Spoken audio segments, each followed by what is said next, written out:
యాన్నో కర్నూలు నుండి వచ్చి అనంతపురం జిల్లాలోకి వచ్చి ఏదో చంద్రబాబు పుణ్యాన నీకు టికెట్ వచ్చి గెలిచిండొచ్చు గాని ఇక్కడ నీ రపరపలు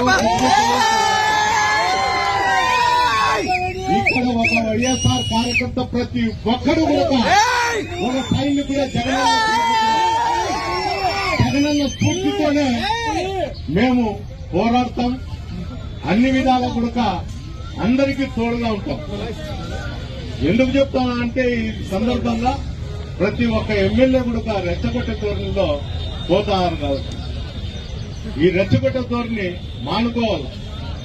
అయ్యా మా లీడర్ చంద్రబాబు నాయుడు చెప్పినారు ఎలక్షన్ల ముందు హామీలు నెరవేర్చే దానికోసం మేము కృషి చేస్తామని చెప్తాం. అది పోగొట్టి అయ్యా దౌర్జన్యాలు చేసుకుంటా అందరినీ నాకు తెలిసి 2-3 నెలల కిందట ప్రెస్ వాళ్ళని కూడా చెప్పినాడు రైలు పట్టాల కింద పండబెడతామని. ఈ ప్రెస్ వాళ్ళు కూడా దానిపైన ఏందో మేము ధర్నా చేస్తాం అది చేస్తాం అన్నారు కానీ ఏమి చేయలేదు. పాపం ఎత్తపోయి రైలు పట్టాల కింద పండబెడితే మా భార్య పిల్లలు మేమెట్లా బతకాలని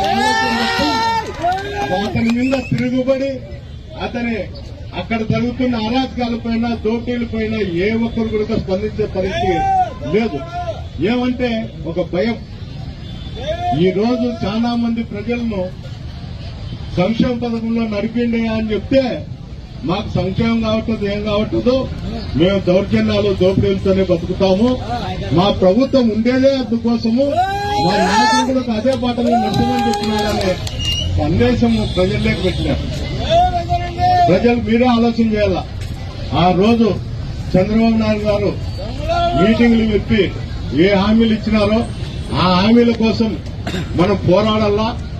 పోరాడితే తప్ప మనకు హామీలు కూడా రావు, ఏమీ రావు. ఆయన హామీలు చెప్పిండేటివి ఈ విధంగానే మనం బాధపడుతూ ఉండాల్సిన పరిస్థితి ఏర్పడుతుంది.